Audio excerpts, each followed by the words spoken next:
Assalamualaikum warahmatullahi wabarakatuh. Nama saya Gita Mara, NPM 19170051006 dari kelompok Alpha AXP akan menjelaskan rangkaian kami, yaitu papan scoring. Di sini komponen yang kami gunakan ada pin input 1 bit dan 4 bit, pin output 1 bit dan 4 bit, hex digit display, button, TTY, keyboard, counter, comparator, clock, controller buffer, AND gates, dan wiring tools. Nah, di sini kami membuat dua sub-circuit, yaitu sub-circuit scoring dan sub-circuit stopwatch.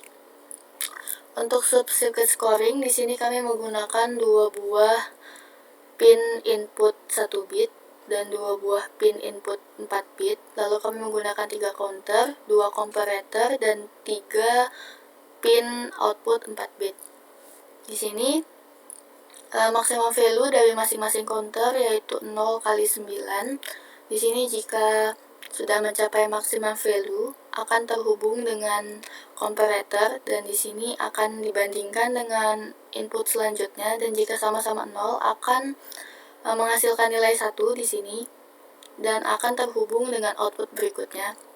Lalu pin input ini berguna untuk mereset rangkaian. Dan untuk sub-circuit kedua yaitu stopwatch, di sini kami menggunakan 3 buah input 1 bit dan menggunakan 6 counter, lalu menggunakan 6 pin output 4 bit dan menggunakan 2 pin output 1 bit. Nah, di sini untuk maksimum value dari masing-masing counter, di sini 9, di sini 5, di sini 9, di sini 5, di sini 3, di sini 2. Untuk counter yang ada 2 counter di sebelah kiri ini terhubung dengan 2 pin output 4 bit yang ada di sebelah kanan. Ini untuk menampilkan detik. Dan untuk counter yang berada 2 counter yang berada di tengah ini terhubung dengan 2 pin output yang berada di tengah juga. Ini untuk menghasilkan menit. Dan untuk 2 counter yang ada di sebelah kanan ini terhubung dengan 2 pin output yang ada di sebelah kiri ini untuk menampilkan jam. Untuk output 1 bit ini apabila sudah mencapai maksimum value akan menghasilkan titik, karena output ini nantinya akan terhubung dengan hex digit display. Dan untuk pin input yang ada di sini itu gunanya untuk mereset. Nah, pada circuit main, di sini pertama ada heading atau judul pertandingan. Di sini untuk menamai judul pertandingan, kami menggunakan 1 clock, di sini 1 controller buffer, lalu 1 keyboard dan 1 TTY. Di sini juga menggunakan 1 button. Untuk menulis pertandingan di sini, judul pertandingannya kita tinggal mengetikkannya saja pada keyboard dan akan muncul di TTY. Nah, untuk circuit main yang kedua yaitu time.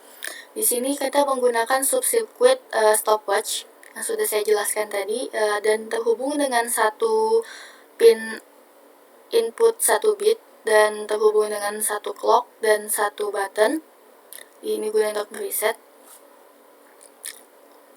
Dan untuk circuit main yang ketiga, di sini juga ada rangkaian seperti rangkaian yang pertama, tetapi gunanya sedikit berbeda. Ini untuk home, itu untuk tuan rumah, dan guest itu untuk lawan. Di sini itu untuk mengetikkan atau menampilkan nama dari tim yang akan bermain.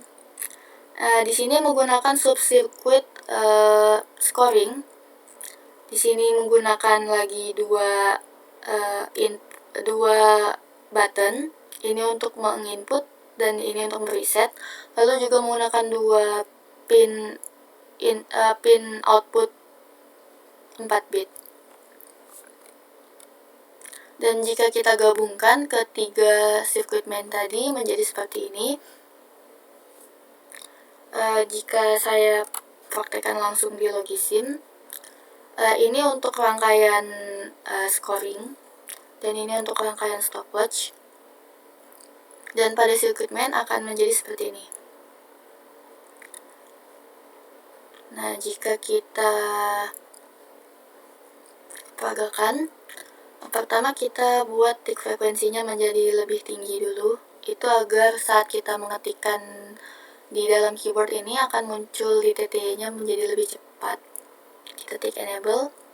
Di sini misalkan kita buat pertandingan sepak bola. Kita tinggal matikannya di keyboard dan akan muncul di TTY. Lalu untuk home di sini, misalkan kita membuat nama timnya tim Alpha melawan tim AXP. Nah, di sini tuh kita ganti lagi tick frekuensinya menjadi 1 Hz. Di sini tuh agar stopwatch-nya berjalan dengan seperti stopwatch pada umumnya. Jadi waktunya akan berjalan. Dan di sini tuh untuk scoringnya, jika tim tuan rumah atau tim lawan itu menghasilkan angka atau mencetak angka, di sini kita tinggal menginputkan angka dari hasil gol atau hasil pertandingannya. Lalu di sini jika kita ingin mereset papan scoring atau kita ingin mengganti pertandingan lain dan lain sebagainya, kita tinggal meresetnya. Tinggal kita reset, kita hapus, kita tinggal mengklik buttonnya. Di sini kita bisa mereset. Nah, sekian presentasi dari saya dan penjelasan dari saya. Kurang lebihnya saya mohon maaf jika ada salah kata dan salah penjelasan. Wassalamualaikum warahmatullahi wabarakatuh.